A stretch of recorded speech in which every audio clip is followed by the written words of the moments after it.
Salamat Panginoon na binigyan kami ng President Tatay Digong na naglilingkod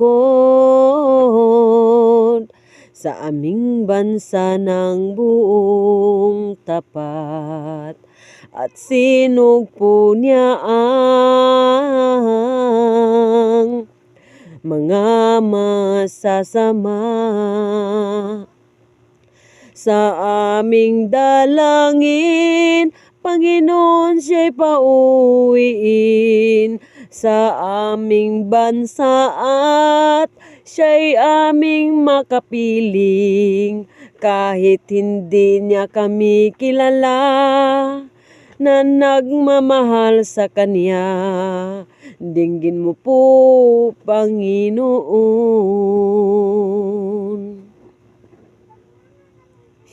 Amen.